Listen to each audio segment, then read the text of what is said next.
Hi everyone, आप सभी को डॉक्टर गिरीश का नमस्कार।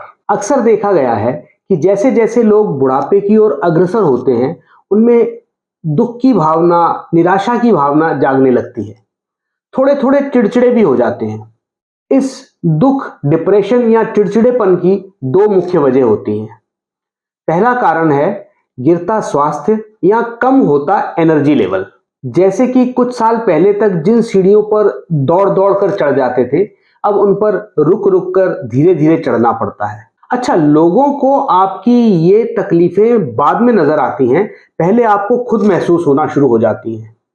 इससे मन में निराशा के भाव आते हैं, क्योंकि आप लोगों को भी पता नहीं चलने देना चाहते और खुद भी आप इस बात को स्वीकार नहीं करना चाहते। निराशा का दूसरा कारण होता है परिवार में, समाज में आपका और आपके विचारों का कम होता महत्व।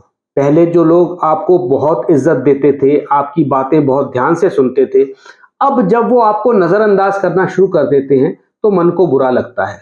और भी कई कारण होते हैं इस दुख के, इस डिप्रेशन के, इस चिड़चिड़ेपन के, लेकिन उनके बारे में हम विस्तार से किसी दिन और चर्चा करेंगे। आज हम चर्चा करेंगे कि हम कैसे इस दुख को, इस डिप्रेशन को कम कर सकते हैं, कैसे हम इससे बच सकते हैं।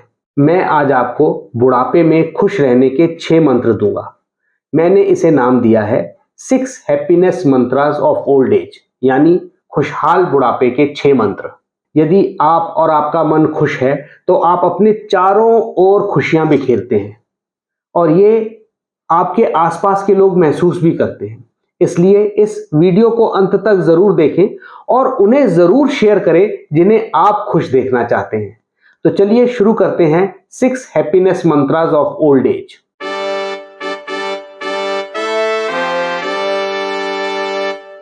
पहला मंत्र है, अपने आप को बूढ़ा मत समझें। Don't consider yourself as old. whom to consider senior citizen वाले वीडियो में मैंने आपसे जिक्र किया था कि उम्र को 3 तरीके से डिफाइन किया जाता है: biological age, physical age, psychological age. इनमें से बायोलॉजिकल एज, फिजिकल एज आपके कंट्रोल में नहीं है, लेकिन साइकोलॉजिकल एज आपका मन आपको क्या मानता है इस पर निर्भर करती है। आप अपने आप को तन से बूढ़े, मन से जवान मानते हैं या मन से भी बूढ़ा मानते हैं।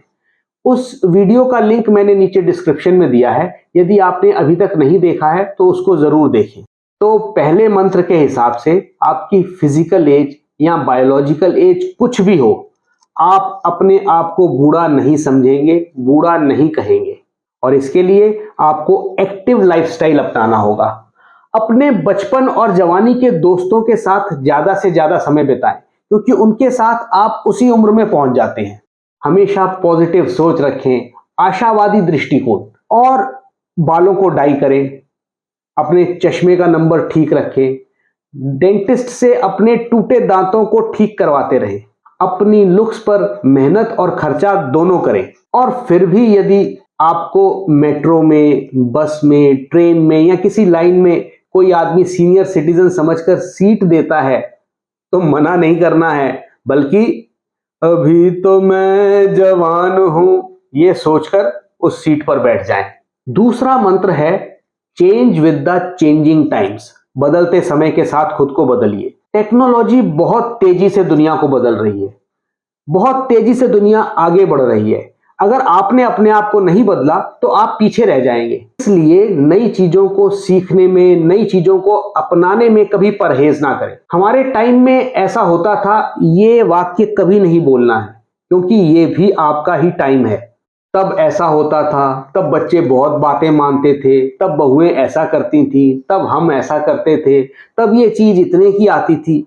ऐसी बातें जुबान पर तो क्या, मन में भी नहीं आनी चाहिए, क्योंकि उस समय के हिसाब से, उन परिस्थितियों के हिसाब से जो हो रहा था वो सही था, और आज के समय और परिस्थितियों में जो हो रहा है वो आज के लिए बेस्ट है। और आप तब उस समय को एंजॉय करते थे और आज इस समय को एंजॉय करेंगे। तीसरा मंत्र है, नेवर एवर शेयर योर सोरो, योर ग्रीफ विद पीपल। लोगों के सामने अपने दुख, अपनी तकलीफें मत बताएं। दुनिया में ऐसा कोई भी नहीं है जो दुखी नहीं है। और एक बात बताऊं, जो लोग आपके सामने बैठकर गंदी सी शक्ल बनाकर करते हुए आपकी परेशानियां, आपकी कहानियां सुनते हैं ना, वो ना तो आपकी परेशानियां दूर कर सकते हैं और ना ही उनको आपसे कोई बहुत ज्यादा सहानुभूति है। वो तो बस अगली गॉसिप के लिए मसाला तैयार कर रहे हैं। आगे 4 लोगों को सुनाने के लिए एक किस्सा बन रहा है और आप उस किस्से के मुख्य पात्र बन रहे हैं। आप जितनी बार अपनी परेशानियों का कैसेट बार बार रिपीट करते हैं, उतना ही उनका दुख आप पर हावी होता चला जाता है। आपको आसपास की दूसरी खुशियां नजर ही नहीं आती। एक बात और है, जब आप किसी से अपना दुखड़ा रो रहे होते हैं, अपना गम का पिटारा किसी के सामने खोलते हैं, उस समय यदि आपके अपने आपकी वो बातें सुन ले तो उन्हें ऐसा लगेगा कि आप उनकी बुराई कर रहे हैं।